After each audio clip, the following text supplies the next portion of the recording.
सोनपुर नाम का एक गांव था। उस गांव में एक किसान रहता था। वह बहुत ही मेहनती था। हर रोज खेतों में काम करके अपना घर और परिवार चलाता था।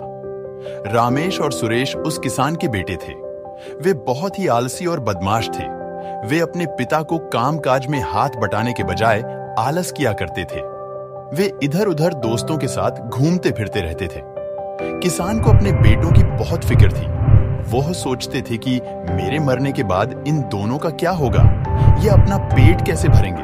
अपने परिवार को कैसे संभाल पाएंगे? एक दिन किसान की हालत बहुत ही गंभीर थी। कहने का मतलब किसान मरने की हालत में था। तभी किसान ने अपने दोनों बेटों को बुलाकर उनसे कहा कि हमारे खेत में एक खजाना गड़ा हुआ है, लेकिन गड़े हुए काफी दिन हो गए, इसलिए मुझे भी नहीं पता वह किस जगह है, लेकिन खोदने के बाद तुम्हें वो खजाना मिल सकता है। इतना कहकर किसान भगवान को प्यारे हो गए।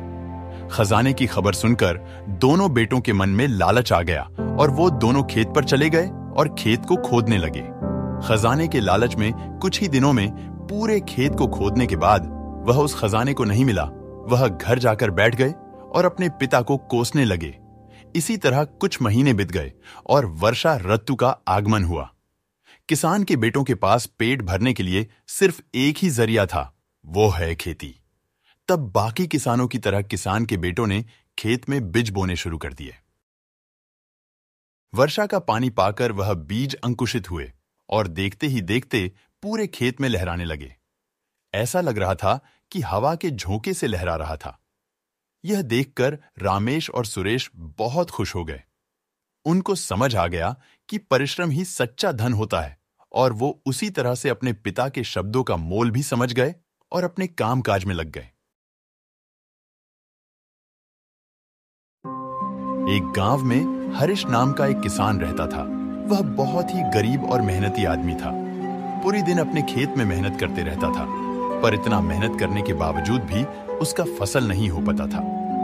एक दिन वह काम करते करते थक गया और एक पेड़ के नीचे आराम करने लगा। उस पेड़ के बगल में ही एक सांप का घर था। हरीश उस सांप को देखकर उसने सोचा, शायद ये नाग ही खेत का रक्षक है। अगर मैं इसकी सेवा करूंगा तो मेरी खेत भी उपजाऊ हो जाएगी।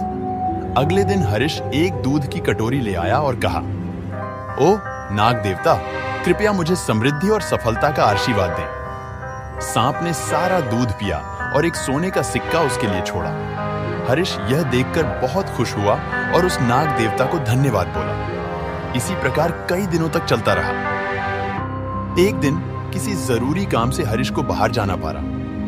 उसने अपने बेटे को बोला, बेटा, हर रोज नाग देवता को दूध देना नहीं भूलना। किसान के निकलने के बाद हरीश का बेटा सांप को दूध देने लगा तो सांप ने रोज की तरह एक सोने का सिक्का दिया। एक दिन हरीश के बेटे के मन में लालच आया और सोचा, हर रोज एक सोने का सिक्का कम है, क्यों ना मैं उस सांप को मारकर एक ही बार में सारे सोने का सिक्का निकाल लूं।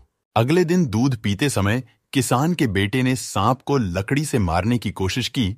सांप तो घायल होकर बच निकला, परंतु सांप ने उस बच्चे को डस लिया और वह बच्चा मर गया। जब किसान वापस आया तो उसे इस घटना का पता चला और वह दुखी हो गया। किसान के बेटे को उसकी लालच की सजा मिल गई।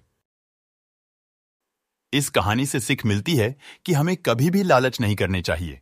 लालच बुरी बाला है। और भी इसी तरह के मजेदार हिंदी कार्टून कहानी को देखने के लिए हमारे चैनल को सब्सक्राइब जरूर करें। धन्यवाद।